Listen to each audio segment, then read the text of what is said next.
सहनावतु सहनौ भुनक्तु सह वीर्यं करवावहै तेजस्विनावधीतमस्तु मा विद्विषावहै। ओम शांति शांति शांति। सदाशिवसमारम्भां शङ्कराचार्यमध्यमाम् अस्मदाचार्यपर्यन्तां वन्दे गुरुपरम्पराम्। अज्ञानतिमिरान्धस्य ज्ञानाञ्जनशलाकया चक्षुरुन्मीलितं येन तस्मै श्री गुरवे नमः। तस्मै श्री गुरवे नमः। सच्चिदानन्दरूपाय विश्वोत्पत्त्यादिहेतवे तापत्रयविनाशाय श्रीकृष्णाय वयं नुमः। यं प्रव्रजन्तमनुपेतमपेतकृत्यं द्वैपायनो विरहकातराजुहाव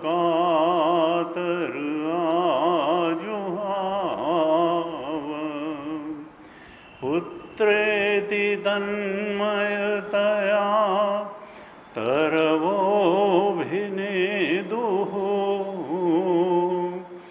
तं सर्वभूतहृदयं मुनिमानतोऽस्मि।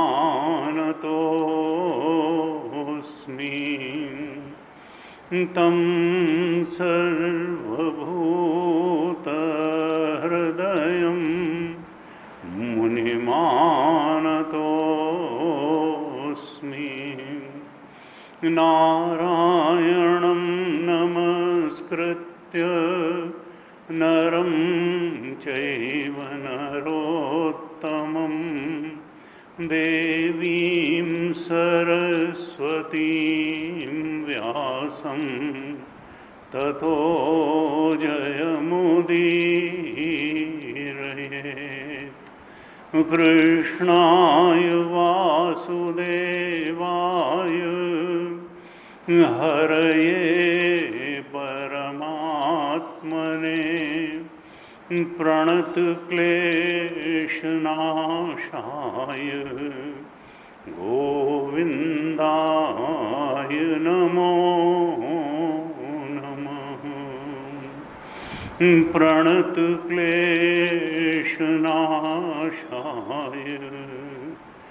गोविंदाय नमो नमः।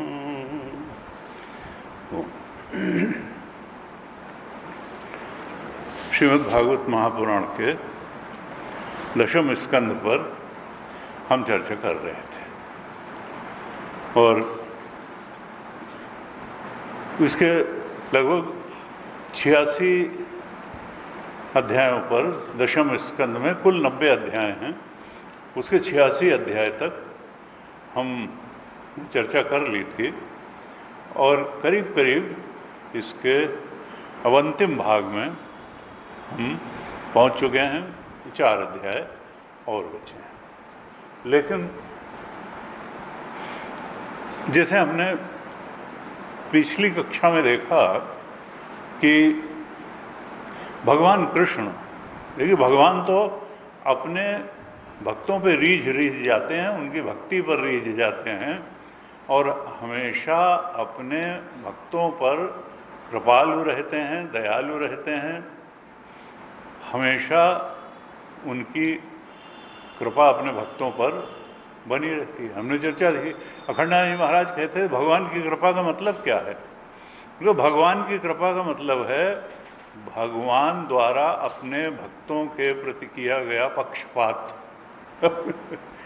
गीता जी के 9वें अध्याय में भगवान ने डिक्लेयर कर दिया कि 9वें भक्तः प्रणश्यति अभिचेत सुदुराचारो भजते माम अनन्य भाग साधुरेव समन्तव्य सम्यक व्यवसितो हि स क्षिप्रम भवति धर्मात्मा शश्वत शांतिम निगच्छति कौन्तेय प्रतिजानी ही नवे भक्त। मैं प्रतिज्ञा पूर्वक कहता हूँ अर्जुन कि मेरे भक्त का नाश नहीं होता है। तो हमने 86 अध्याय में देखा था कि भगवान के 2 भक्त थे मिथिला नगरी में। एक तो मिथिला के राजा थे बहुलाश्व, भगवान के अनन्य भक्त थे, और एक वहीं मिथिला नगरी में ही रहने वाला ब्राह्मण थे श्रुतदेव, वो भी भगवान के अनन्य भक्त थे। और भगवान के लिए तो ये कोई अंतर नहीं है कि कौन उनका जो है साधारण आर्थिक स्तर वाला भक्त है या कौन राजा है। दोनों पर समान रूप से प्रसन्न होकर के समान रूप से कृपा करने के लिए भगवान कृष्ण द्वारिका से तमाम ऋषि मुनियों के साथ मिथिला पधारे और एक साथ ही राजा बहुलाश्व के यहाँ भी गए और श्रुतदेव के यहाँ भी गए। अभी भगवान कृष्ण की लीला में तो अद्भुत लीला थी, यानी सारे ऋषि मुनि जो थे वो भी द्विशरीरी साधु बन गए। यानी व्यास भगवान भी थे, सुखदेव जी कहते हैं मैं स्वयं भी था, बहुत सारे ऋषि मुनि थे। सब दोनों के यहाँ एक ही साथ अलग अलग पधारे। सब ने भगवान कृष्ण की ऋषियों मुनियों का बड़ा आदर सत्कार सम्मान किया, स्तुति की। हमने स्तुतियों की पिछली कक्षा में चर्चा की थी। और फिर भगवान उन दोनों अपने भक्तों को प्रसन्न करते हुए वहाँ कुछ दिन रुके मिथिला नगरी में, और उसके बाद में दोनों को आशीर्वाद दे करके वो द्वारिका लौट आए। तो हमने बहुलाश्व और श्रुतदेव द्वारा जो भगवान की स्तुति की गई उसको तो देखा था, और भगवान कृष्ण ने फिर आशीर्वाद स्वरूप उनको उपदेश क्या किया, शिक्षा क्या दी। क्योंकि भगवान का तो आशीर्वाद भी उपदेश ही होगा, शिक्षा ही होगी। गुरु का भी उपदेश ही उसकी कृपा है। क्या करेगा? क्योंकि सेवनम नाम पूजनम, सेवा करने का मतलब गुरु के उपदेशों को अंगीकार करना, स्वीकार करना, श्रद्धा सहित उनको अपनाना, जिन उपदेशों को दिनचर्या में अपनाना है उनको दिनचर्या में उतारना, और जिन उपदेशों के हिसाब से जीवन दृष्टि बनानी है उन उपदेशों के हिसाब से जीवन दृष्टि बनाना। अपने आप को कैसे देखें, संसार को कैसे देखें, भगवान को कैसे देखें, क्योंकि हम अपने आप को एक ना एक दृष्टि तो होगी है। यो यह श्रद्धा स एव स, यहाँ कोई श्रद्धा ही नहीं है। ह्यूमन बीइंग ही एक ऐसा है जो इंस्टिंक्टिव लाइफ नहीं जीता है, हर एक के पास उसका एक जीवन दर्शन होता है। किसी का जीवन दर्शन ये होता है कि लूट के सुखी हुआ जा सकता है, और किसी का जीवन दर्शन ये होता है कि दान करके सुखी हुआ जा सकता है, दूसरों की हेल्प करके सुखी हुआ जा सकता है, या दूसरे को पीड़ा पहुंचा करके सुखी। लेकिन यह कोई श्रद्धा हीन नहीं है, गीता जी ने 17वें अध्याय में कहा। और हर एक की श्रद्धा कहीं ना कहीं अवश्य होगी, या तो तामसी बातों में होगी, या राजसी बातों में होगी, या सात्विक बातों में होगी। और अगर त्रिगुणातीत में श्रद्धा हो जाए, स्थिति हो जाए, बोध हो जाए, तो फिर तो बात ही खत्म हो गई, फिर तो ब्रह्म स्वरूप के बोध में स्थिति हो गई।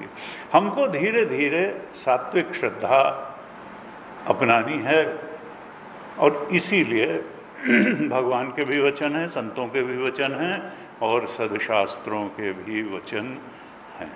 तो भगवान कृष्ण ने श्रुतदेव से कहा, ब्राह्मण से, कि देखो श्रुतदेव, ये जो बड़े बड़े ऋषि मुनि मेरे साथ यहाँ आए हैं, ये तुम पर अनुग्रह करने के लिए ही आए हैं। कहते हैं देखो, हम तीर्थाटन करते हैं, हम देवताओं का पूजन करते हैं, हम पुण्य क्षेत्रों में जाते हैं, लेकिन ये सब तो धीरे धीरे और बहुत दिनों में साधक के हृदय को पवित्र करते हैं। लेकिन संत दरस जिमि पातक, संतों का सत्संग, संतों की दृष्टि, ये तो इतनी शीघ्र हृदय को पवित्र कर देती है, जितनी शीघ्रता से तीर्थ और देवता आदि भी पवित्र नहीं करते हैं। भागवत जी का ये स्पष्ट संदेश है। हमने 3रे अध्याय में कपिल गीता में चर्चा की थी। कपिल भगवान का ज्ञानावतार हुआ था, और अपनी माँ देवहूति को उन्होंने उपदेश किया था, और वहाँ पर कहा था, ये जो आसक्ति है, यही हमारी संसरण का कारण है, यही हमारे बंधन का कारण है, और यही हमारी अनंत पीड़ाओं का भी कारण है। आसक्ति आसक्ति प्रसंगम अजरम पाशम, ये जो प्रसंग विशेष रूप से की गई संसार की आसक्ति, देहासक्ति, संसारासक्ति, विषयासक्ति, अपनी इच्छाओं के प्रति की गई आसक्ति कि नहीं, इच्छा पूरी होगी तो जन क्या मिल जाएगा, अंदर से बाहर तक ये जीव जिन आसक्तियों को ढो रहा है, जिनको बहुत बड़ी बात मान करके उनसे चिपका हुआ है और इनको अपने जीवन का आधार बनाए हुए है, प्रसंगम, संगम ही नहीं प्रसंगम, विशेष रूप से संग कर बैठा है, ये आसक्ति कर बैठा है। और ये क्या है, ये पाशम, ये पाश है, ये जो है एक बंधन है। कैसा है, अजरम पाशम, ये छूटता ही नहीं है, ये अपने आप नहीं छूटेगा, तुमको साधना करनी पड़ेगी, गीता और संतों के वचनों में श्रद्धा करनी पड़ेगी, आसक्ति छोड़नी पड़ेगी। कवयो विदु, जो जिनके बंधन टूटे, जो विद्वान थे, ज्ञानी थे, कवया थे, जिन्होंने सत्य को देख लिया, उन्होंने कहा कि ये अच्छेद्य पाश है, बंधन है, क्या, आसक्ति, संसारासक्ति, देहासक्ति। क्योंकि संसारासक्ति के मूल में भी गुरु जी कहते थे देहासक्ति है, और देहासक्ति क्यों होती है, अविद्या कामना कर्म, भगवान शंकराचार्य थी चूंकि ओंकार स्वरूप का ज्ञान है, इसलिए वासनाओं अविद्या के बंधन में बंधे हुए हैं, बॉडी माइंड इंटेलेक्ट में बंधे हैं, बीएमआई में बंधे हैं, फिर पीएफटी जीव बन के घूम रहे हैं, काहे के लिए, ओईटी ऑब्जेक्ट इमोशन थॉट के पाने के लिए, कि ये पा करके हम तो कृतकृत्य हो जाएंगे, जन कितने सुखी हो जाएंगे, लेकिन जीवन बीत जाता है, वो सुख मिलता नहीं है, और हमारी अतृप्त इच्छाएं, हमारा अगला प्रारब्ध फिर हमको एक व्यक्तित्व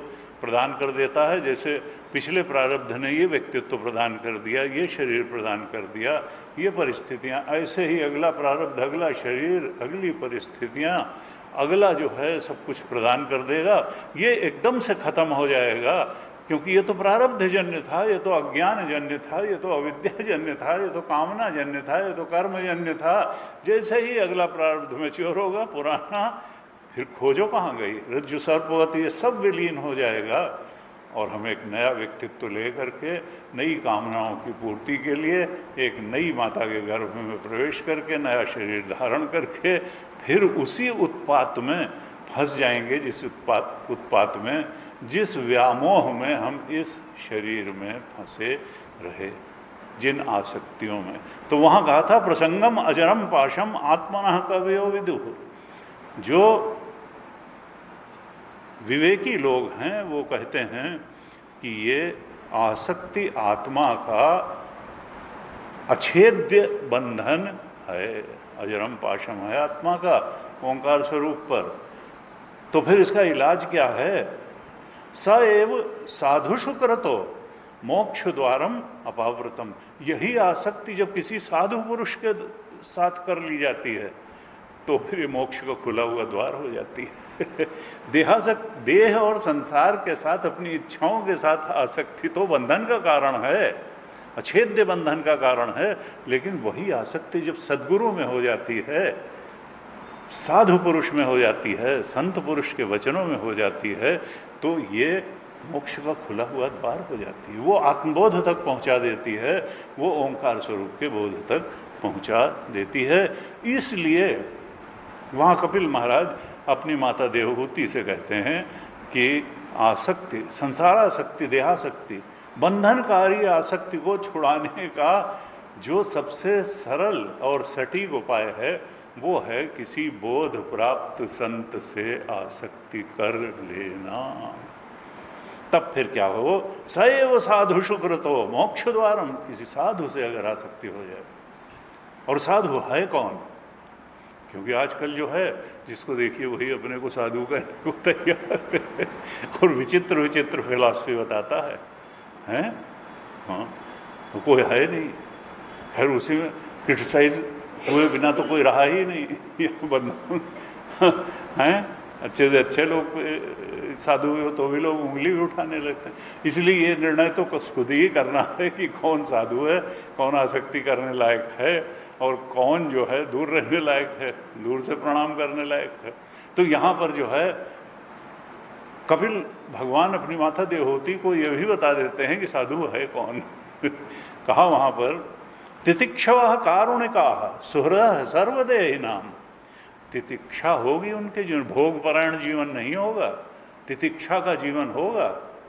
नेसेसिटीज तो जो है वो तो कोई उनको दूर नहीं है, 2 टाइम 3 टाइम खाना, थोड़ा कपड़ा पहनना, वो तो सबको चाहिए, रहना, पानी, तितिक्षा। लेकिन भोग परायण जीवन नहीं साहब, ऐसा कपड़ा चाहिए, ऐसा जो है प्राइवेट जेट चाहिए, ऐसी 3 करोड़ की गाड़ी चाहिए, ऐसा जो है ये चाहिए, ऐसे बाबा लोग।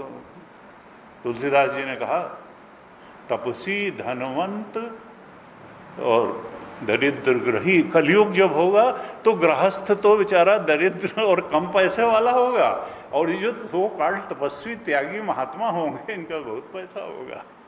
तपसी धनवंत दरिद्र ग्रही, और ऐसा देखने में भी आ जाता है। लेविश लाइफ स्टाइल है। अब भाई गनर रखने की क्या ज़रूरत है? नहीं साहब, इनको फलानी वाली सिक्योरिटी, इनको ये वाली सिक्योरिटी, इनको ऐसा। खैर, तो तितिक्षा कहा, वो तितिक्षापूर्ण उनका जीवन होगा। कारुणिका, और वो सब के प्रति करुण होंगे, राग द्वेष से ऊपर उठे हुए होंगे। ये नहीं कि ये हमारे लोग हैं, ये उनके लोग हैं, इनसे दूरी बना के रखनी है इनको, नहीं, कारुणिका, सब पर कंपैशन। अब बुद्धा जैसे था वो तो सबका भला ही चाहेंगे, सबके ये चाहेंगे कि इनकी भी आध्यात्मिक उन्नति हो जाए, इनकी भी हो जाए, इनका भी कष्ट दूर हो जाए, उनकी भी दुख निवारण हो जाए। कारुणिका सुहृदः सर्वदेहि नाम, वो सारे देह मात्र, प्राणी मात्र के सुहृद होंगे। ये नहीं कि जानवर को मार के खा जाना कोई जो है बड़ी अच्छी बात है नहीं। सर्वदेह जो भी देहधारी है तो सबका सबके सुहृद होंगे। और अजात शत्रुआ, वो किसी से शत्रुता नहीं मानेंगे। अब उनसे कोई मान ले तो बात अलग है। अजात शत्रुआ, वो किसी से बैर भाव नहीं रखेंगे। शांता, और चित्त उनका शांत होगा, मन शांत होगा, इंद्रियां शांत होंगी, चित्त शांत होगा। ऐसे साधवा साधु भूषण, ऐसे जो साधु हैं इन सद्गुणों वाले वो साधुओं के भूषण हैं। वहाँ पर यह भी बता दिया कपिल भगवान ने, ये साधु हैं। इस प्रकार के लक्षणों वाले साधु से अगर आसक्ति करेंगे तो हमारी जो भी बाधक आसक्तियाँ हैं वो सब दूर हो जाएंगी और हम परमात्मा स्वरूप की तरफ बढ़ चलेंगे। वहीं पर कहा तयेते साधवा साध्वी सर्व संग विवर्जिता, ऐसे साधु तुमको तो असंग बना देंगे, तुम्हारी आसक्ति, और खुद सर्व संग विवर्जिता होंगे। उनकी आसक्ति कहीं नहीं होगी, न संसार में होगी, न देह में होगी, न वो इच्छा पूरी करने को जीवन का उद्देश्य मान के जी रहे होंगे, कुछ नहीं। सर्व संग विवर्जिता, कहा संगस्तेषु अथ ते प्रार्थना, इसलिए ऐसे साधुओं के संग के लिए प्रार्थना करनी चाहिए, क्योंकि संग दोष हराहिते, वे संग आसक्ति के दोष का हरण करने वाले होते हैं। इसी आशय का जो कपिल भगवान ने वहाँ देवहूति माता को उपदेश किया था, वही उपदेश यहाँ भगवान कृष्ण ने श्रुतदेव ब्राह्मण को भी किया। कहा कि संत पुरुष जो हैं वो सबको पवित्र कर देते हैं, उनका संग पवित्र कर देता है, उनकी दृष्टि पवित्र कर देती है। और इसलिए ऐसे साधुओं से कि तुम का संग करो, उनका दर्शन करो, स्पर्श करो, अर्चन करो। और ऐसा साधु जो तपस्वी है, विद्या भी उसके पास है, संतोष है, मेरी भक्ति से भरा हुआ है, तो वो मुझे बहुत प्रिय है। कहते हैं मुझे ये अपना चतुर्भुज रूप भी ऐसे उन ब्रह्मर्षियों ऋषियों की अपेक्षा अधिक प्रिय नहीं है। यानी अपने से बढ़ करके मैं उनको प्रेम करता हूँ, क्योंकि ब्राह्मण सर्व वेदमय है और मैं सर्व देवमय हूँ। कहते हैं शुद्धदेव, दुर्बुद्धि मनुष्य इस बात को न जान करके केवल मूर्ति आदि में ही पूज्य बुद्धि रखते हैं और गुणों में दोष निकालकर मेरे स्वरूप जगद गुरु रूप ब्राह्मण का जो उसका आत्मा ही है तिरस्कार करते हैं। क्यों? क्योंकि उसने अपने आत्मा को सब में देख लिया और सबको सर्वभूतस्थमात्मानम सर्वभूतानि चात्मनि ईक्षते योग युक्त आत्मा सर्वत्र समदर्भ, वही तभी तो ब्रह्मर्षि हुआ। सबको अपनी आत्मा में देखता है और अपनी आत्मा को सब में देखता है। कहा ऐसा जो है उसके ब्राह्मण और ब्रह्मर्षि की उपासना करके तुम समझ लो कि वे जो ब्रह्मर्षि हैं वो मुझ परमात्मा के ही स्वरूप हैं।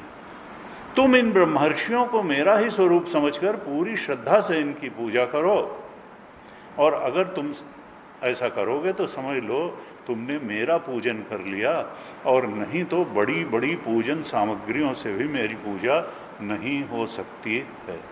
इस प्रकार से उपदेश किया भगवान ने श्रुतदेव ब्राह्मण को, और फिर भगवान कृष्ण का ये आदेश प्राप्त करके श्रुतदेव ब्राह्मण ने उन ब्रह्मर्षियों की आराधना की, अपने आत्म स्वरूप से ही आराधना की, और फिर उनकी कृपा से भगवान कृष्ण के और ऋषियों की कृपा से वो अपने श्रुतदेव ब्राह्मण अपने आत्म स्वरूप को प्राप्त हो गए, और बहुलाश्व ने भी यही गति प्राप्त की। ऐसा अंत में उल्लेख है। फिर फलश्रुति बताते हैं सुखदेव जी की, हे परीक्षित, जैसे भक्त भगवान की भक्ति करते हैं वैसे ही भगवान भी भक्तों की भक्ति करते हैं। गीता जी ने कहा ये यथा माम प्रपद्यन्ते तांस तथैव भजाम्य हम, जो जैसे मुझे भजते हैं मैं उनको भी वैसे ही भजता हूँ। यानी अपने को पूरी तरह से भगवान को समर्पित कर दो तो भगवान भी तुम्हारे हृदय में पूरी तरह से प्रकट हो जाएंगे। बचा के क्या रखना, भगवान से मांगना है। गुरु जी कहते थे तो संसार क्या मांगना, उनसे भगवान को ही मांग लो भगवान मिल जाएंगे तो सब मिल जाएगा। तो कहा दोनों भक्तों को अपने इस प्रकार से उपदेश करके भगवान कृष्ण सारे ऋषियों महर्षियों के सहित द्वारिका लौट आए। अब इसके बाद का जो 87 अध्याय है, ये तो बड़ा ही सुंदर अध्याय है। इसमें जो है वेद स्तुति का अध्याय है, यानी वेद स्वयं भगवान कृष्ण की स्तुति करते हैं। राजा परीक्षित पूछते हैं शुकदेव भगवान महाराज से कि ब्रह्म जो है वो तो सब कुछ के परे है, वो कारण के भी परे है और कार्य के भी परे है। परीक्षित कहते हैं भगवान शुकदेव जी से कि ब्रह्म तो कार्य कारण के सर्वथा परे है, माया के सर्वथा परे है। माया क्या है? त्रिगुणात्मिका है। सत, रज और तम, तीन गुणों को ही तो माया कहते हैं। यानी माया, ब्रह्म जो है माया के परे है, त्रिगुणातीत है, कार्य और कारण के भी परे है। और मन शिवांग अगोचर है, मन और वाणी तो वहां तक पहुंच ही नहीं सकते हैं। मन और वाणी से संकेत रूप में भी उस ब्रह्म को लखाया नहीं जा सकता है। और दूसरी ओर क्या कहा कि सारी जो श्रुतियां हैं, ये वेद स्तुति है, श्रुतियां खुद आ रही भगवान की स्तुति करने। और दूसरी तरफ क्या है कि सारे श्रुतियों का जो विषय है वो तो त्रिगुण ही है। दूसरे अध्याय के 45वें श्लोक में भगवान ने खुद ही कहा अर्जुन से, त्रैगुण्य विषया वेदाः निस्त्रैगुण्यो भवार्जुन निर्द्वंद्वो नित्य सत्वस्थो निर्योगक्षेम आत्मवान। 2:45 में भगवान ने कहा था त्रैगुण्य विषय, ये वेद जो है त्रिगुण के अंतर्गत जो चीजें आती उन्हीं का वर्णन करते हैं। ये वाणी तो के लिए शब्द क्या है भाई? कोई मूर्त रूप नाम रूप होगा, उसी को तो वाणी अभिव्यक्त करेगी। इसीलिए फिर वाच्यार्थ से तो उसको लखाया नहीं जाए। वेदांत कहता है लक्ष्यार्थ, लक्ष्यार्थ के रूप में ही ब्रह्म को इंगित किया जाता है। कभी नेति नेति करके इंगित किया जाता है, नहीं है नहीं है। जहाँ तक तुम दृश्य रूप में कुछ देख सकते हो वहाँ तक नकारते चले जाओ कि ये भी नहीं, अंत में नकारने वाला बचेगा और वही तो चेतन है जिसको नकार सकते हो। यह दृश्यम तद जड़म तद मिथ्या। फिर अपने होने को कहाँ से नकार दोगे, नकारने वाले को कहाँ से नकार दोगे? तो वो जो दृष्टा बचेगा जिसने सारे दृश्य को नकार दिया, वही तो तुम्हारा स्वरूप है, वही तो शुद्ध चेतन है। और फिर गुरु के उपदेश से मालूम पड़ेगा कि जो दृष्टा था वो केवल दृष्टा नहीं था, अयम आत्मा ब्रह्म, वो तो सब कुछ का अधिष्ठान था। वो खाली तुम्हारी वृत्तियों का और वृत्तियों के विषयों का ही दृष्टा नहीं था, वो तो सर्वाधिष्ठान था। असल में वो अद्वितीय चेतन था, अद्वितीय सत्ता, अद्वितीय आनंद था और उसके अलावा कुछ सत्य नहीं था। तो ये तो गुरु के उपदेश से ही जाना जाएगा। आत्मा वारे द्रष्टव्य, श्रोतव्य, मंतव्य, निधिध्यासितव्य। उस आत्म तत्व को जानने के लिए और आत्मा के ब्रह्म स्वरूप को अगर नहीं जाना तो अभी आत्म तत्व को पूरा पूरा नहीं जाना, अगर केवल उसके दृष्टा स्वरूप को ही जान लिया। गुरु जी कहते हैं यहीं पर योग दर्शन पर वेदांत इम्प्रूवमेंट है कि ये नहीं कि जीव प्रकृति से मुक्त हो गया तो मुक्त हो गया, नहीं। आत्मा को जब तक ब्रह्म नहीं जाना, और वो गुरु के उपदेश से ही जाना जाएगा, उसी के लिए याज्ञवल्क्य ऋषि ने मैत्रेयी से कहा, अरे मैत्रेयी आत्मा वारे दृष्टव्य, श्रोतव्य, मंतव्य।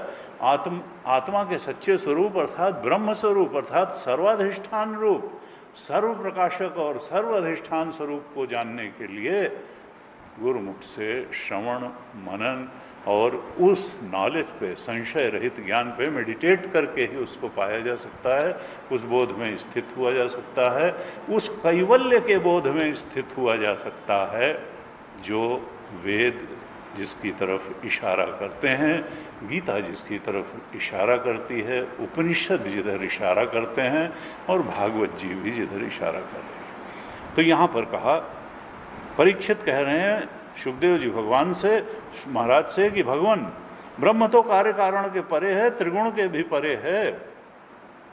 श्रुतियां तो के विषय तो त्रिगुण के अंतर्गत ही हैं।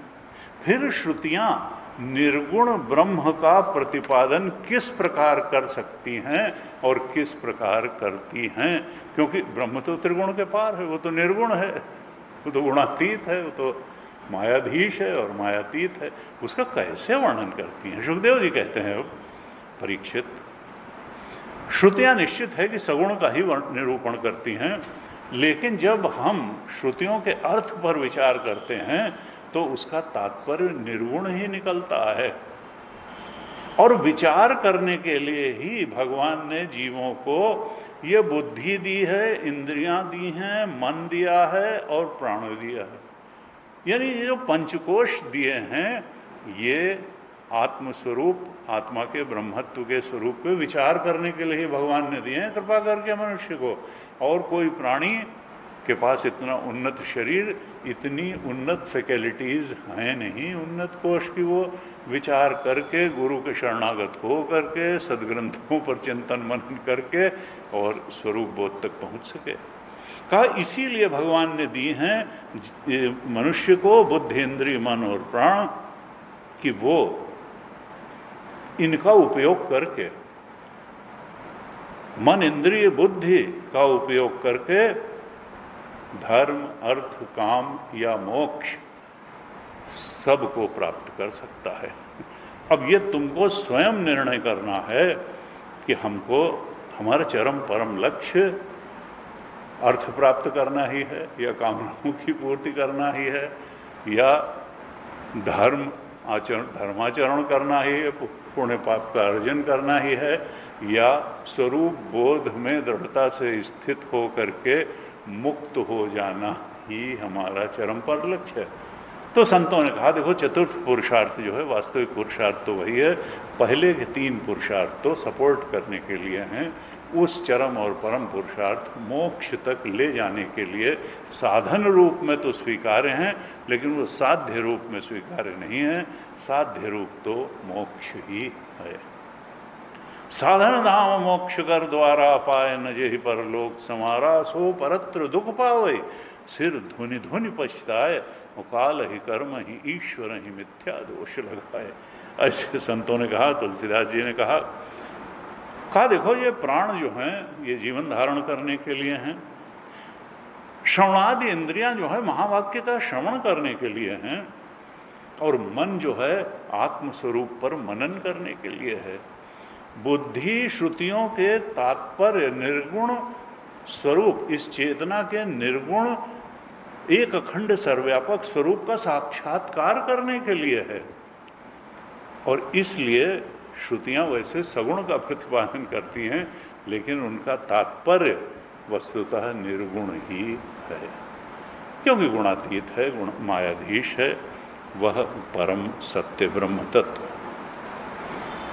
सुखदेव जी कहते हैं, देखो परीक्षित, ब्रह्म का प्रतिपादन करने वाला जो उपनिषद है उसका यही स्वरूप है।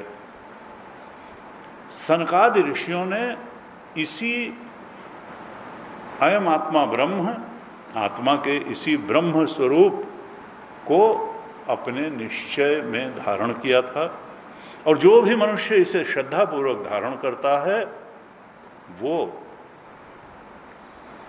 सारे बंधनों को लांघ करके ओंकार स्वरूप के बोध में स्थित हो जाता है। और बंधन है क्या? कहा ये जो उपाधियां हैं यही बंधन है। उपाधियां हैं क्या? वी से लेकर के ओईटी तक सब उपाधि है। जो भी अनात्म है वो सब उपाधि बन के बैठा है आत्मा की उपाधि बन करके अनात्मा बैठा है। और उसमें सबसे मूल क्या है? वी, वासनाएं, या इसी को गुरुदेव गीता कमेंट्री में अविद्या भी कहते हैं। मूल रूप से शंकराचार्य का अविद्या, कामना, कर्म यही उपाधि है। इस उपाधि को जब तक हम बंधन नहीं समझेंगे तब तक जो है, और फिर बंधन समझ करके, जान करके, अनुभव करके, गहराई से महसूस करके इसको बिल्कुल हथेली पर रखे हुए आंवले जैसे ज्ञान होता है, उस तरह से स्पष्ट ज्ञान करके जब तक इनकी आसक्ति को छोड़ेंगे नहीं, तब तक हम ओंकार स्वरूप के बोध से फिर वंचित रहेंगे। ये अविद्या कामना कर्म की जो उपाधियां हैं, यही बंधन का कारण हैं। शुकदेव जी कहते हैं कि ये बंधन के कारण जो समस्त उपाधियां हैं, अनात्म भाव है, इससे मुक्त हो करके साधक अपने परमात्म स्वरूप को प्राप्त हो जाता है। जो परम कल्याण की स्थिति है, बोध की स्थिति, उसको प्राप्त हो जाता है। फिर कहते हैं, तो इस विषय में मैं तुमको एक कथा सुनाता हूँ, एक गाथा सुनाता हूँ। पहले के समय की बात है कि एक समय क्या हुआ कि नारद जी भगवान नारायण का दर्शन करने के लिए बद्रिकाश्रम गए। बद्रिकाश्रम गए तो वहाँ उन्होंने देखा कि भगवान नारायण जो हैं वो तपस्या में लीन है, क्योंकि हम जानते हैं बद्रिकाश्रम में नर नारायण दो पहाड़ हैं, तो नर और नारायण दोनों जो है मनुष्यों के कल्याण के लिए, अभ्युदय और निःश्रेयस के लिए, अभ्युदय का मतलब सांसारिक स्थिति, निःश्रेयस का मतलब आध्यात्मिक स्थिति, उन्नति, इसके लिए तपस्या करने में लीन हैं, गहन तपस्या कर रहे हैं। नारायण कहते हैं, परीक्षित, एक दिन भगवान नारायण कलाप ग्रामवासी सिद्ध ऋषियों के बीच में बैठे हुए थे और उसी समय नारद जी वहाँ पहुँचे और उन्होंने उनको विधिवत प्रणाम करके फिर यह प्रश्न पूछा। कौन सा प्रश्न पूछा? वही प्रश्न जो तुम मुझसे पूछ रहे हो। ये भागवत जी की एक प्रश्नकर्ता और उत्तर देने की एक शैली है, जिससे कि प्रश्नकर्ता को ये न लग जाए कि मैंने जन कौन सा प्रश्न पूछ दिया। अरे ऐसे प्रश्न 1000 बार पूछे जा चुके हैं और उत्तर देने वाले में भी अहंकार ना आ जाए कि देखो मैं ही उत्तर दे सकता हूँ। नहीं, ये उत्तर तो पहले दिया जा चुका है। तो प्रश्न जो है, असल में सृष्टि में न कोई प्रश्न नया है, न कोई उत्तर नया है। अनादिकाल से वही कन्फ्यूजन्स चले आ रहे हैं, उन कन्फ्यूजन्स का निदान भी वही है। लेकिन जिन्हें क्यों व्यक्ति सोचता है कि जैसे जीवन में बहुत बड़ा कुछ बदलाव हो गया है, बदलाव बाहर हुआ है, अंदर से कोई बदलाव नहीं हुआ है। मनुष्य की इंद्रियां पहले भी जिस तरीके से बाहर विषयों में आसक्त होती थी, आज भी होती हैं। जैसे आचरण सदाचरण पहले के लोगों का उस तरह का नहीं था जब तक कि वो ध्यान न दें, ऐसे ही आज का व्यक्ति भी जन्म से कोई सदाचारी बन के नहीं पैदा होने लगा है। अगर वो प्रयास करेगा गुरु और शास्त्र के, तब तो सदाचारी होगा। उस चित्त किसी का पैदाइशी एकाग्र नहीं होता है। मनुष्य जीवन में आया है तो मिश्रित कर्मों का परिणाम है, कुछ पाप कर्म रहे होंगे, कुछ पुण्य कर्म रहे होंगे, चित्त भटकेगा। इंद्रियां जब तक संयमित नहीं की जाएंगी, संयमित नहीं होंगी, चित्त जब तक एकाग्र नहीं किया जाएगा, इसलिए साधना करके और शांत करके ही शांति पाई जा सकती है। ये आवश्यकता पहले के मनुष्य की भी थी, आज के भी मनुष्य की है। अगर हम संयम, त्याग और साधना का मार्ग नहीं अपनाएंगे तो हम आत्म शांति से, शाश्वत शांति से, स्थायी शांति से, स्थायी सुख से हम अछूते ही रहेंगे। ये हालत पहले के आदमी की भी थी, आज की भी रहेगी और आगे भी रहेगी। बदला कुछ नहीं है। आचरण में सुधार की आवश्यकता है। इंद्रियों को शांत करने के लिए संयम और त्याग की आवश्यकता है। चित्त की एकाग्रता के लिए ध्यान की आवश्यकता है, सत्संग की आवश्यकता है, मन को एकाग्र करने की आवश्यकता है, मन को शांत करने की आवश्यकता है। नहीं तो चिंताग्रस्त मन पहले के व्यक्ति का भी होता था, आज का भी होता है। बुद्धि में हमारा स्वरूप क्या है, सत्संग से इसके निश्चय की, दृढ़ निश्चय की आवश्यकता है। नहीं तो फिर हम मनमानी जीवन दर्शन के साथ जीते रहेंगे और कष्ट पाते हैं। सबसे बड़ी बात तो ये कि व्यक्ति बिना सोचे विचारे बस कह देता है कि नहीं, हमें सत्संग से मतलब नहीं, हमको शास्त्र से मतलब नहीं, हमारा तो जीवन दर्शन क्या है, ईट ड्रिंक एंड बी मेरी।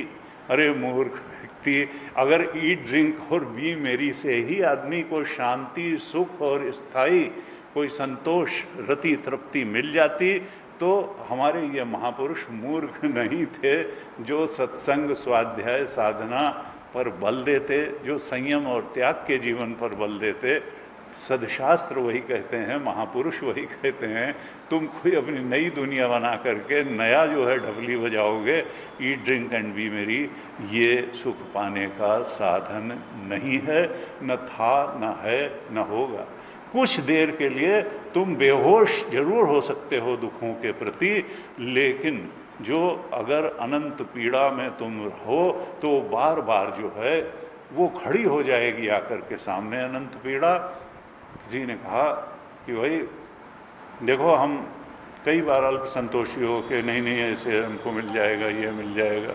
नहीं नहीं, जो तुम्हारी शांति को भंग करने वाले कारण हैं, जब तक उन मूल कारणों को तुम अपने जीवन से नहीं हटाओगे, तब तक केवल ऊपर ऊपर से कुछ मलहम लगा देने से शांति मिलने वाली नहीं है। और उसके लिए कठोपनिषद ने साफ साफ कहा कि ना विरतो दुश्चरितात्। बाधा क्या है तुम्हारी शांति में? अगर जीवन में किसी तरह का भी दुश्चरित है तो मन शांत नहीं होगा। दुश्चरित विदा होना चाहिए, ना अशांतो, इंद्रियां शांत होनी चाहिए। अगर अशांत हैं तो फिर केवल ईट ड्रिंक बी मेरी से नहीं चलेगा। न समाहिता, अगर तुम्हारा चित्त एकाग्र नहीं है, शांति नहीं। ना शांत मानसो व्यापी, अगर मन शांत नहीं है तो फिर केवल उससे नहीं होगा। प्रज्ञाने न, अगर ये सब नहीं है तो केवल इंटेलेक्चुअल क्रेविंग से, इंटेलेक्चुअल पार्लेस से तुम शांति नहीं पा सकते हो, चाहे जितने श्लोक रट लो गीता के। साधना में उतारना पड़ेगा, उन उपदेशों के मर्म को समझ करके उसके अर्थ को जीवन दृष्टि और दिनचर्या में उतारना ही होगा। और फिर मुंडक उपनिषद में कहा सत्येन लभ्य तपसा हेष आत्मा, ये आत्म तत्व सत्य से ही प्राप्त होता है। अगर असत कुछ भी जीवन में तुम्हारे है तो स्थायी शांति नहीं होगी, मुक्ति की शांति नहीं होगी, शांतिम निर्वाण परमाम जिसको गीता में कहा वो नहीं होगी। सत्येन लभ्य तपसा हेष आत्मा, तुम्हें तप संयम का जीवन जीना ही पड़ेगा अगर तुम स्थायी शांति चाहते हो। आत्म शांति अगर चाहिए, नहीं तो फिर टेम्परेरी शांति हो जाएगी। सत्येन लभ्य तपसा हेष आत्मा सम्यक ज्ञानेन ब्रह्मचर्येण नित्यम, सम्यक ज्ञान भी होना चाहिए। हम क्या है, हमारा सच्चा स्वरूप क्या है, संसार का सच्चा स्वरूप क्या है, भगवान का सच्चा स्वरूप क्या है, और ये सत्संग से मिलेगा, शास्त्र संग से मिलेगा, गुरु के चरणों में बैठने से मिलेगा। सत्येन लभ्य तपसा हेष आत्मा सम्यक ज्ञानेन ब्रह्मचर्येण नित्यम, तुम्हारी दिनचर्या, तुम्हारा जीवन ऐसा होना चाहिए जो ओंकार स्वरूप के बोध की तरफ बढ़ाने वाला हो, संसार में ही और लपेट देने वाला ना हो। ब्रह्मचर्येण नित्यम अंतः शरीरे ज्योतिर्मयो हि शुभ्रो, अपने अंदर ही तुमको वो शांति मिलेगी, बाहर बाहर नहीं मिलेगी। अंतः शरीर, क्योंकि वो ज्योतिर्मय आत्मा तुम्हारा ही अंतरंगतम जो अस्तित्व है वो है। अंतः शरीरे ज्योतिर्मयो हि शुभ्रो यम पश्यन्ति यतयः क्षीण दोषाः, जो वही उसको देख पाता है अपने अंतरतम में बैठे हुए अद्वितीय चेतन, अद्वितीय सत्य और अद्वितीय आनंद स्वरूप आत्मा को वही देख पाता है जिसके सारे दोष क्षीण हो जाते हैं, यानी नष्ट हो जाते हैं। यानी हमको दोषों से मुक्ति का रास्ता जो है जीवन में चलना है। और दोष क्या है और गुण क्या है इसका निर्धारण गीता जी करेंगी, रामचरितमानस करेंगी, भागवत जी करेंगी। हम नहीं कर सकते हैं क्योंकि हम अपने को जस्टिफाई कर लेते हैं, नहीं नहीं इतना तो चलता है, चलता उलता नहीं है चलने से फिर दुख चलता रहेगा। ऐसे जो है कहा कि भगवान नारायण ने नारद जी के प्रश्न के उत्तर में कहा, उन्होंने भी एक कथा सुनाई नारद जी को। भगवान नारायण नारद जी से कहते हैं, नारद जी एक बार जनलोक में रहने वाले ब्रह्मा जी के मानस पुत्र नैष्ठिक ब्रह्मचारी सनक, सनंदन, सनातन और सनत कुमार, ये देखत बालक बहुकालीन 5 वर्ष के दिखते हैं, नग्न रहते हैं, 5 वर्ष और हैं नारद जी के बड़े भाई ब्रह्मा जी के मानस पुत्र हैं। तो एक बार जनलोक में ब्रह्मा जी के मानस पुत्र ये 4 परमर्षि, उनका ब्रह्मसत्र हुआ। इनके साथ ये है कि इन चारों ब्रह्मज्ञानी हैं, लेकिन एक कोई वक्ता बन जाता है और 3 श्रोता बन जाते हैं, और फिर परम सत्य की चर्चा चलना शुरू हो जाती है। तो उस सत्र में क्या हुआ, कहते हैं कि सनंदन को तो इन चारों ने वक्ता बना लिया, और 3 भाई जो है वो श्रोता बन करके बैठ गए, और ब्रह्म की चर्चा शुरू हो गई। और फिर सनंदन जी ने क्या कहा, जो उत्तर दिया, जो कथा सुनाई, जो ब्रह्मचर्चा की, वही तुम्हारी प्रश्न का उत्तर है। कहते हैं सनंदन जी कहते हैं कि श्रुतियां क्या कहती हैं। अब ये सनंदन जी के मुख से श्रुतियों की स्तुति, श्रुतियों द्वारा की गई भगवान की स्तुति आ रही है। कहते हैं, अजित, हे परमात्मा, आप ही सर्वश्रेष्ठ हैं। आप चराचर प्राणियों को फंसाने वाली माया का नाश कर दीजिए। प्रभु, ये जो आपकी गुणमयी माया है, त्रिगुणमयी माया है, इसने जीवों के आनंद स्वरूप आत्मा को ढक दिया है, उसके स्वरूप का आच्छादन कर दिया है, और उन जीवों को बंधन में डालने के लिए गुणों से उसके स्वरूप को आवृत्त कर दिया है। तमोगुण से आवृत्त कर देती है, रजोगुण से आवृत्त कर देती है, सतोगुण से आवृत्त कर, तमोगुण से आवृत्त करती है तो व्यक्ति आलस्य में डूब जाता है, रजोगुण से आवृत्त करती है तो एक्सेसिव एक्टिव क्रियाशील हो जाता है, वर्कोहलिक हो जाता है, और सतोगुण से आवृत्त करती है तो फिर सद्गुण आना शुरू हो जाते हैं, सदाचारी बनने लगता है। इसलिए साधना का प्रारंभिक चरण क्या है कि तमोगुण रजोगुण जाए और सतोगुण बढ़ता जाए, क्योंकि सतोगुण में स्वतः उसमें एक इंट्रिंसिक कैपेबिलिटी, एक अंतः उसका स्वरूप ऐसा होता है कि वो त्रिगुणातीत में छलांग लगवा देता है। इसीलिए सारी साधना क्या है कि मन को सात्विक बनाओ, पवित्र बनाओ, निर्मल बनाओ, और पूरे जीवन को ही सात्विक पवित्र निर्मल बनाओ। निर्मल मन जन सो मोहि पावा, मोहि कपट छल सिद्ध न भावा। मन क्रम वचन छाण चतुराई, भजत कृपा करि हैं रघुराई। तो ये जो है, क्योंकि साधना का पहला चरण है, तमोगुण जाए, रजोगुण कम हो जाए, 0 तो नहीं होगा, लेकिन डोमिनेट न करे, डोमिनेट तो सतोगुण करे। तो कहा कि जगत में, कहते हैं जगत में जितनी भी साधनाएं हैं, ज्ञान है, क्रिया है, ये सब शक्तियां जो हैं उनको जगाने वाले भगवान आप ही हैं। आपके मिटाए बिना ये माया नहीं मिट सकती है। जो भगवान के चरणों में अपने को समर्पित कर देगा, भगवान उसकी माया को मिटा देंगे। 7वें अध्याय 14वें श्लोक में भगवान ने कहा, दैवी हेषा गुणमयी मम माया दुरत्या मामे वे प्रपद्यन्ते माया में ताम तरन्ति ते। जो मेरे चरणों में अपने को समर्पित कर देता है, मैं उसको माया के पार कर देता हूँ। फिर कहते हैं, इसमें कोई संदेह नहीं है कि श्रुतियाँ जो है वो देवताओं के पूजन संबंधी बातें भी करती हैं। इंद्र की भी पूजा की बात बताती हैं, वरुण की भी बताती हैं, अनेक देवताओं के पूजन का वेद में वर्णन है। लेकिन कहते हैं, श्रुतियां कहती हैं कि हमारे सारे मंत्र और सभी मंत्र दृष्टा ऋषि, उनको अपने ब्रह्म स्वरूप का अनुभव था, और उनको ये भी अनुभव था कि ये जगत प्रतीति मात्र है, आभास मात्र है। आत्मा के अलावा जितना भी अनात्मा है, वी से लेके ओल्टी तक, सब प्रतीति मात्र है, आभास मात्र है। मनोदृश्यमिदं सर्वं यत्किंचित सचराचरम मनसो ह्यमनी भावे द्वैतम नैवोपलभ्यते। ये जो है ये हमारी इच्छाओं का प्रक्षेपण मात्र है। इच्छाओं का एक लेजर शो चल रहा है, लेकिन जब तक चल रहा है तो हमको बहुत सच्चा सच्चा लगता है।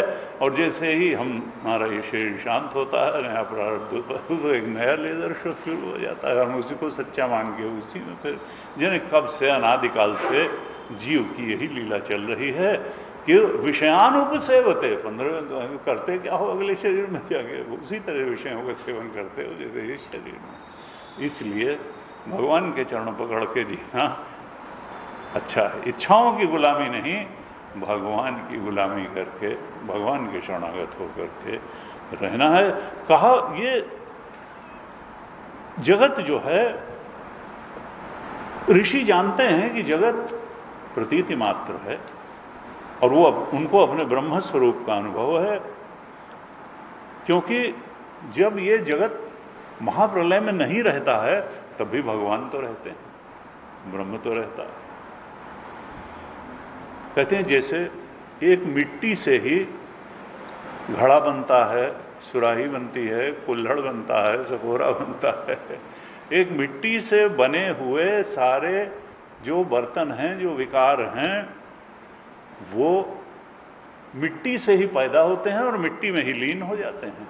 इसी प्रकार से ये जगत जो है ये परमात्मा से ही पैदा होता है, परमात्मा में ही लीन हो जाता है। इसमें तत्व रूप में परमात्मा ही है, बाकी तो नाम रूप का आरोपण है। तत्व दृष्टि से तो हम असल में जब जगत को देखते हैं तो भी परमात्मा को ही देखते हैं, लेकिन हमको अधिष्ठान दिखाई नहीं देता है, हमको नाम रूप और भेद दिखाई देते हैं। और इसलिए जो है हम नाम रूप और भेदों में ही उलझ के रह जाते हैं, अधिष्ठान चेतन तत्व के सत्यत्व को नहीं जान पाते। जासु सत्यता ते जड़ माया भास सत्य इव मोह सहाया। अज्ञानी को नाम रूप का भेद ही सत्य दिखाई देता है, अधिष्ठान आत्मा ब्रह्म का सत्य नहीं दिखाई देता है। कहते हैं इसलिए जब हम इंद्र और वरुण आदि देवताओं की पूजा का वर्णन करते हैं तो भी असल में वो आपकी ही पूजा का, आपका ही वर्णन है, क्योंकि आपसे अलग तो कुछ है ही नहीं। वो तो अज्ञान के कारण ही भेद दर्शन होता है। और जब तक भेद दर्शन होता रहेगा तब तक मुक्ति दूर रहेगी। कठोपनिषद में कहा मृत्योः स मृत्युम गच्छति या एह नाना एव पश्यति। वो अभी मृत्यु से मृत्यु को ही प्राप्त होता रहेगा जो नानात्व को ही सत्य मानेगा। अधिष्ठान ब्रह्म तत्व हम चाहे जिस नाम और रूप का वर्णन करें वो आपका ही नाम है और आपका ही रूप है, ऐसे कहा। फिर कहते हैं भगवान आप तो ये माया के स्वामी हैं। माया खलु नर्तकी विचारी, इस माया नटी के आप स्वामी हैं। लेकिन सोनर इंद्रजाल नहीं भूला जा पर होए सुनट अनुकूला। ये जो इंद्रजाल फैला हुआ है, जादूगर का खेल फैला हुआ है, उसमें जिस पर भगवान कृपा कर देते हैं वो इसमें फंसता नहीं है। सोनर इंद्रजाल नहीं भूला जा पर होए सुनट अनुकूला। कहते हैं आपकी लीला कथा जो है वो जीवों के माया मल को नष्ट करने वाली है। और ऐसे जो महापुरुष हैं जिन्होंने आत्मबोध प्राप्त कर लिया है उनके तो अंतःकरण के राग द्वेष मिट चुके हैं, क्योंकि राग द्वेष के रहते आत्मबोध नहीं होता है। इंद्रियाणि इंद्रियार्थेभ्य रागद्वेष व्यवस्थितो तयोः न वशम आगच्छेत् तौ ह्यस्य परिपन्थिनो। तीसरे अध्याय। ये राग द्वेष जो है रास्ते के डाकू हैं, तुम्हारी साधना की सारी पूंजी का हरण कर लेंगे, आगे नहीं बढ़ने देंगे आध्यात्मिक रूप से। इसलिए राग द्वेष में मत उलझो। रागद्वेष वियुक्तस्तु विषयान इंद्रियश्चरन् आत्मवश्यैर्विधेय आत्मा प्रसादमधिगच्छति। प्रसादे सर्व दुखानां हानिरस्योपजायते प्रसन्न चेतसो ह्याशु बुद्धि पर्यवतुष्ठते। किसकी बुद्धि स्थित हो जाती है परम सत्य में, ब्रह्म स्वरूप के बोध में, जो राग द्वेष से ऊपर हो जाता है, सारे दुखों के पार हो जाता है। लेकिन राग द्वेष के रहते फिर हम दुनिया में ही फंसे रहते हैं, भेद में ही फंसे रहते हैं, आत्मज्ञान से दूर रहते हैं। कहा वो महापुरुष जिन्होंने राग द्वेष अपने मिटा दिए हैं, उन्हीं ने अपने पाप ताप को सदा के लिए शांत कर दिया है। अनात्म की कलई, अनात्म के मिथ्यात्व की कलई उनके सामने खुल गई है और वो अपने आत्मा के सच्चे स्वरूप के बोध में प्रतिष्ठित हो गए हैं। कहते हैं भगवान, ये जो जीव हैं, प्राणधारी हैं, इनके जीवन की सफलता इसी में है कि वो आपका भजन पूजन सेवन करें और आपकी ही आज्ञा का पालन करें, मन की आज्ञा का पालन न करें, मन की गुलामी नहीं करके जिए। भगवान शंकराचार्य ने गीता भाष्य में लिखा, ईश्वराय भृत्यवत करोमि, मैं ईश्वर का नौकर बन करके जीता हूं। ईश्वर का इच्छाओं का नौकर बन करके जीने से तो और परेशानी बढ़ती चली जाएगी। भगवान का नौकर बन करके जीने से ईश्वराय भृत, अपने कर्मों को भगवान की प्रसन्नता के लिए करो, भगवान का नौकर बन करके जियो, इच्छाओं को गुलाम बन करके मत जियो। भगवान का दासोहम की भावना से अपनी पहचान क्या है, गुरु जी कहते थे जब तक जीव भाव है केवल एक पहचान लेकर के, सामाजिक पहचानें बहुत हो सकती हैं, परिवार में पहचान हो सकती है, पड़ोस की पहचान हो सकती है, लेकिन अपनी नज़र में तुम्हारी एक ही पहचान होनी चाहिए कि दासो हम, भक्तो हम, मैं भगवान का भक्त हूँ, बस और कोई पहचान नहीं। तो तब फिर जो है जीवन भगवत कृपा की छाँव में और बिना किसी अड़चन बाधा के चलेगा, और शरीर न रहने पर भी जीवन जो है हमारी गति सदगति होगी, कभी दुर्गति नहीं होगी, जीवन रहते भी और शरीर के बाद भी। नमे भक्तः प्रणश्यति, मेरे भक्त का नाश नहीं होता है। फिर कहती हैं श्रुतियां कि 5 कोशों में पुरुष रूप से रहने वाले जीव को जो चेतनता प्रदान करता है, स्फूर्ति प्रदान करता है, वो आप ही हैं। यानी जीव रूप में भी ओंकार स्वरूप परमात्मा ही है, बस जीव को पता नहीं है कि हम परमात्मा स्वरूप हैं। कहते हैं आप सब कुछ में गए हुए होने पर भी सब कुछ से असंग हैं। सब में गए हैं और सब से असंग हैं, क्योंकि वृत्तियों से जो कुछ भी अनुभव होता है, कैसे अनुभव होता है? अस्थि के रूप में अनुभव होता है या नास्ति के रूप में अनुभव होता है? ये है और ये नहीं है, ये नहीं है। ये आए हैं भाई, वो आए हैं आज क्लास में, लेकिन शर्मा जी नहीं आए हैं, कर्नल साहब। तो अभाव को भी हम जानते हैं और भाव को भी जानते हैं, है को भी जानते हैं, नहीं है को भी जानते हैं। तो अस्थि और नास्ति के रूप में जितना अनुभव होता है आप उस सबसे परे हैं। यानी वृत्ति और वृत्ति के विषयों से आप परे हैं। वृत्ति और वृत्ति के विषयों से आप परे हैं। नेति नेति द्वारा सबका निषेध हो जाने पर भी आप शेष रहते हैं। यानी दृश्य का निषेध होने पर भी दृष्टा शुद्ध चेतन तो शेष, नकारने वाले को कहाँ से नकारोगे, वो तो रहेगा ही, और फिर वो ब्रह्म है, ये भी रहेगा। जब एक ही चीज है, सत्यम ज्ञानम अनंतम ब्रह्म, वही बचा तो फिर वही सत्य है और वही ज्ञान है और वही अनंत है, वही सच्चिदानंद है। तो वही सच्चिदानंद, नेति नेति के द्वारा सबका निषेध हो जाने पर भी आप ही शेष रहते हैं। उस निषेध के भी आप साक्षी हैं, दृष्टा हैं।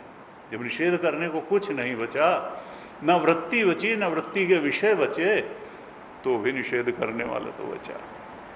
वास्तव में वह निषेध के साक्षी रूप आप ही एकमात्र सत्य हैं। कहते हैं भगवान सदा सर्वत्र सब रूपों में आप ही हैं। कहते हैं जो संत पुरुष हैं वे कर्मों से और कर्मों के फलों से विरक्त हो जाते हैं। संत पुरुष कर्मों से और कर्मों के फल, तुलसीदास जी ने कहा कि वंश की राह द्विज अनहित कीन है, और कर्म की हो ही स्वरूप ही चीन है। जब हम अपने आत्मस्वरूप ब्रह्म स्वरूप के बोध में दृढ़ता से स्थित हो जाते हैं तो फिर कर्ता ही नहीं रहता है, तो फिर कर्म का कर्ता भोक्ता ही, जीव क्या है, कर्ता भोक्ता को ही तो जीव कहते हैं। अगर जीवत्व ही नष्ट हो गया ज्ञान से, क्योंकि अज्ञान के कारण ही, वी के कारण ही तो पीएफटी था, जीवत्व था। अगर कर्ता ही नष्ट हो गया, कर्तृत्व और भोक्तृत्व ही नष्ट हो गया, इच्छाएं, अविद्या, कामनाएं ही नष्ट हो गई, अविद्या ही नष्ट हो गई, कामना ही नष्ट हो गया, तो फिर कर्म करने की जरूरत क्या है? उसके कर्म तो आभास मात्र ही होंगे, कर्म के हों ही स्वरूप ही चीन है। गीता जी में कहा सर्वम कर्माखिलम पार्थ ज्ञाने परिसमाप्य थे, सारे कर्मों की समाप्ति, कल्मिनेशन ज्ञान में हो जाता है। सर्वम कर्माखिलम पार्थ श्रेयान द्रव्यमयाद यज्ञ ज्ञान यज्ञ परंतप, सर्वम कर्माखिलम पार्थ ज्ञाने परिसमाप्यते तद्विद्धि प्रणिपातेन परिप्रश्नेन सेवया उपदेक्षन्ति ते ज्ञानम ज्ञानेन तत्व। तत्वदर्शी अगर जान लो कि कर्म से जो भी प्राप्त होगा काल में नष्ट हो जाएगा, ये देह भी कर्म से प्राप्त हुआ है, ये काल में नष्ट हो जाएगा, जो जो तुम्हारी गाड़ी हो, बंगला हो, सांसारिक संबंध हो, जो भी कर्म से प्राप्त हुए हैं काल में नष्ट हो जाएगा। तो फिर शाश्वत चीज अगर प्राप्त करनी है, आत्मा ब्रह्म तत्व को प्राप्त करना है, तो ज्ञान से ही प्राप्त होगा, कर्म से नहीं होगा। कर्म की जो अंतिम स्थिति है वो अंतःकरण की शुद्धि है। यदा ते मोह कलिलम बुद्धिर व्यतितरिष्यति तदा गंतासि निर्वेदम श्रोतव्यस्य श्रुतस्य च। कर्मयोग की पराकाष्ठा का दूसरे अध्याय का 52वां श्लोक ये है कि देखो अंतःकरण मोह के कीचड़ के पार चला जाए, अंतःकरण बहुत शुद्ध हो जाएगा कर्मयोग करने से, लेकिन आत्मज्ञान जो है वो तो गुरु के उपदेश से ही होगा। श्रुति विप्रतिपन्नाते यदा स्थास्यति निश्चला समाधावचला बुद्धि तदा योगम अवाप्स्यसि। योग की पराकाष्ठा अर्थात आत्मबोध गुरु के उपदेश से ही होगा। समाधि अर्थात आत्म तत्व में अचल स्थिति गुरु के उपदेश से, गुरु संग से प्राप्त हो जाएगी। तो इसलिए हर साधना की उपयोगिता है, लेकिन हर साधना की सीमा भी है। ये हमारे ग्रंथों का, वेदांत का स्पष्ट निर्देश है। कहते हैं कि आप प्रभु, ये जीव जिन शरीरों में रहता है वो उसके कर्मों के द्वारा ही निर्मित होते हैं। ये शरीर भी हमारा पूर्व जन्म में जो प्रारब्ध का परिपाक हुआ, कर्मों का परिपाक हुआ, संचित कर्मों में से भोग प्रारब्ध कर्म जो बना, उसी के कारण ये शरीर। प्रभु, जीव जिन शरीरों में रहता है वे उसके कर्म के द्वारा निर्मित होते हैं, और वास्तव में उन शरीरों के कार्य कारण रूप आवरणों से, ये क्या है, पंचकोश, वो जीव रहित है। असल में जीवत्व भी मिथ्या है और ये पंचकोश भी मिथ्या हैं, लेकिन हम तो पीएफटी अपने जीवत्व को ही सत्य मान रहे हैं और पंचकोश में ही मैं बुद्धि किए हुए हैं, 3 शरीरों में मैं बुद्धि किए हैं। कहते हैं वास्तव में तो ये मिथ्या है, ये जीव पंचकोश रहित है, 3 शरीरों से परे आत्मस्वरूप है, क्योंकि वस्तुतः उन आवरणों की सत्ता ही नहीं है। ये तो जीव का क्रिएशन है, ये तो अविद्या का क्रिएशन है, ये तो इच्छाओं का प्रक्षेपण है ये शरीर। जैसे कर्मों का प्रक्षेपण ये शरीर है, स्थूल शरीर, ऐसे ही 5 कोश या 3 शरीर कर्मों का प्रक्षेपण ही है। वो जो है, कहते हैं तत्वज्ञानी पुरुष ऐसा कहते हैं कि सारी शक्तियों को धारण करने वाला आपका वह जो जीव रूप है, ये एकदम धारिते जगत। भगवान ने 7वें अध्याय में कहा, एक मेरी अष्टधा प्रकृति है जो जड़ प्रकृति है, अपरा प्रकृति है, और दूसरी चेतन परा प्रकृति है जो इस सारे जगत को धारण करती है। कैसे? इच्छाएं ही धारण, समष्टि जीवों की समष्टि इच्छाओं की पूर्ति के लिए ही तो ये जगत है, कल्पना मात्र है, सृष्टि है। समस्त जीवों की इच्छाओं की अभिव्यक्ति है ये सृष्टि। कहते हैं वो जीव आपका स्वरूप होने के कारण अंश न होने पर भी उसको अंश कहते हैं। मोहिवांशो जीव लोके जीव भूत सनातन। असल में अंश क्या है? एक गिलास पानी का भी वही गुण धर्म होता है जो गंगा जी, पूरी गंगा जी का H2O है वो भी। तो जीव तत्वतः तो सच्चिदानंद ही है, जो परमात्मा है तत्व रूप से वही जीवात्मा भी है। असल में तो चेतन के टुकड़े हो ही नहीं सकते हैं। स्थूल जो है वो सूक्ष्म के टुकड़े थोड़ा कर सकता है, घड़े आकाश के टुकड़े नहीं कर सकते हैं। ये शरीर, चाहे स्थूल शरीर हो, चाहे सूक्ष्म शरीर हो, चाहे कारण शरीर हो, ये आत्मा चेतन के टुकड़े नहीं कर सकता है। वास्तविकता क्या है कि आकाश में सारे घड़े हैं, आत्मा में सारे सब कुछ है अनात्म जीव, न कि हमारे शरीर के अंदर कोई चेतना कैद बैठी हुई है। चेतन में सारे शरीर हैं, सब कुछ है। चराचर जो है उसका अधिष्ठान परमात्मा है, चेतन है, द्वितीय चेतन है। हाँ, हमको अंदर अनुभव होता है, चूंकि निज रूप में ही चेतन जाना जाता है, इसलिए हम ये भ्रांति कर बैठते हैं कि परमात्मा हमारे अंदर है, चेतन हमारे अंदर है। नहीं नहीं, चेतन में सब कुछ है। आकाश भी चेतन में है, वो तो आकाश से भी सूक्ष्म है। कहा इस तरह से ये जो जीव है ये आपका अंश होने पर भी अंश नहीं है, ये आपका स्वरूप ही है। भगवान परमात्म तत्व का ज्ञान प्राप्त करना अत्यंत कठिन है, और उसी का ज्ञान प्रदान करने के लिए आप अवतार ग्रहण करते हैं, ऐसे श्रुतियाँ कहती हैं। और ऐसी लीला करते हैं कि जो बहुत मधुर मादक अमृत स्वरूप होती है, और जो लोग आपकी उन लीलाओं का, आपके उन वचनों का, आपके उन उपदेशों का श्रवण करते हैं, सेवन करते हैं, उनकी सारी थकावट दूर हो जाती है और वो परमानंद में मग्न हो जाते हैं। फिर कहते हैं कि ये तो उनकी दशा है जो श्रद्धावान लभते ज्ञानम तत्पर संयत इंद्रिया ज्ञानम लब्ध्वा पराम शांतिम। जो लोग श्रद्धापूर्वक आपके वचनों का, लीलाओं का श्रवण सेवन करते हैं, उनकी तो वो तो मुक्त हो जाते हैं। लेकिन जो मानव शरीर पाकर भी आपकी उपासना नहीं करते हैं, बल्कि असत शरीर और उसके संबंधियों में ही रम जाते हैं, वे तो अपनी आत्मा का हनन करते हैं और उसे अधोगति में पहुंचाते हैं। इह चेद वेदी तथ सत्यमस्ति न चेद इह अवेदीन महती विनष्टि भूतेषु भूतेषु विचित्य धीरा प्रेत्यस्मान् लोकात् अमृता भवति। जिसने हर जगह उनको देख लिया वो तो अमृत स्वरूप को प्राप्त हो जाता है, शरीर रहते हुए, शरीर के बाद भी। लेकिन जिसने नहीं जाना वो तो मनो आत्महत्या। कहा जो विचारशील लोग हैं, योगी यति हैं, वो तो मन और इंद्रियों को वश में करके आपकी ही उपासना करते हैं। फिर कहती हैं श्रुतियां कि प्रभु, कुछ लोग ऐसा मानते हैं कि जगत की उत्पत्ति होती है, और कुछ लोग ऐसा कहते हैं कि दुखों का नाश होने पे मुक्ति मिलती है। तो कुछ लोग कहते हैं कि ये जो जीव है ये अनेक है, जीवात्माएं अनेक हैं।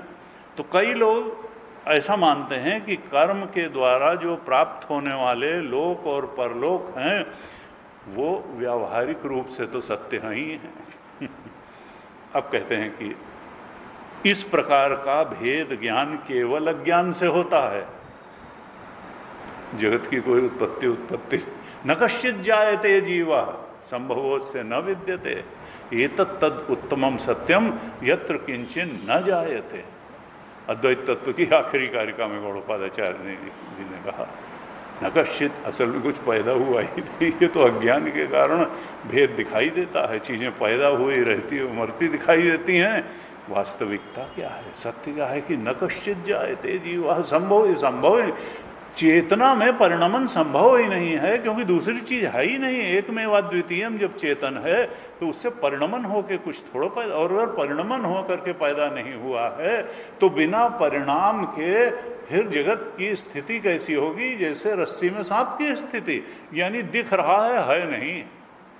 क्योंकि रस्सी बदल के सांप नहीं बनी है। अज्ञानी की दृष्टा में जो रस्सी को नहीं देख पा रहा है वो रस्सी को सांप के रूप में देख रहा है, जो अपने चेतना को ब्रह्म रूप में नहीं देख पा रहा है वो जीव चेतन रूप में देख रहा है, और फिर जगत के भेद विभेद भी उसको सत्य लग रहे हैं, अपना जीव का बंधन, इच्छाओं का बंधन भी सत्य लग रहा है, शरीर भी सत्य लग रहा है, उसको सब कुछ सत्य लग रहा है, सिवाय इसके कि जो सत्य है वही उसको बस सत्य नहीं लग रहा है, ब्रह्म सत्य नहीं लग रहा है, और बाकी सब कुछ उसको सत्य लग रहा है।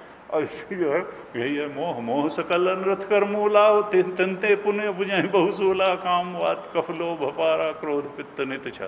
कहा ये इस प्रकार का भेदभाव केवल अज्ञान से होता है, और आप अज्ञान के सर्वथा परे हैं, इसलिए ज्ञान स्वरूप आप में किसी प्रकार का भेदभाव नहीं है, भेद जो है मिथ्या है।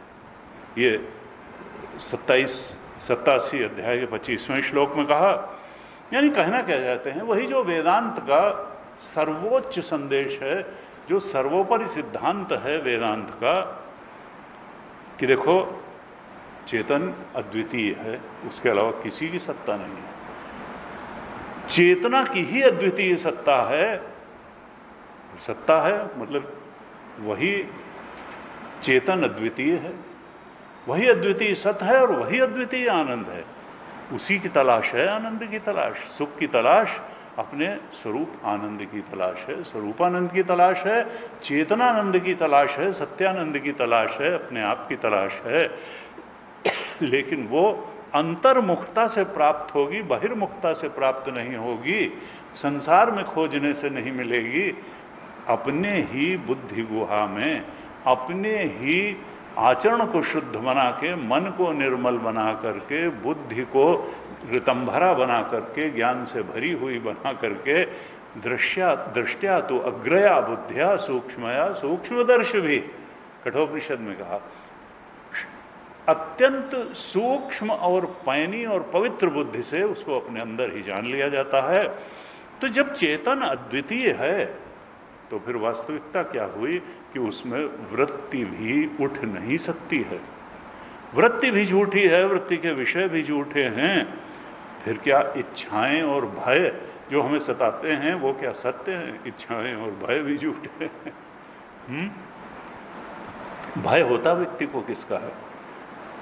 कई बार लोग सत्संग में जाना, वेदांत सुनना नहीं पसंद करते हैं, ध्यान में गहरे जाना पसंद नहीं करते हैं, क्योंकि उनको लगता है कि कहीं ऐसा हो कि ध्यान से फिर लौट ही ना पाए।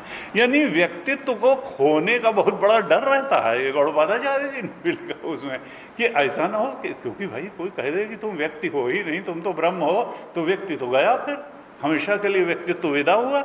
तो इसको स्वीकार नहीं कर पाता व्यक्ति, नहीं नहीं हम इंडिविजुअल हैं। अरे भाई इंडिविजुअलिटी झूठ है, न इंडिविजुअलिटी सत्य है, न टोटलिटी सत्य है, न लहर सत्य है, न समुद्र सत्य है, जल सत्य है, चेतन सत्य है। ये इंडिविजुअलिटी तो तुम ये शरीर में कैद होने के कारण इंडिविजुअलिटी को बहुत बड़ा महत्व दिए हो, और मायोपाधिक चेतन ईश्वर को महत्व दिया। असल में तो ब्रह्म ही सत्य है, एक अद्वितीय चेतन ही सत्य।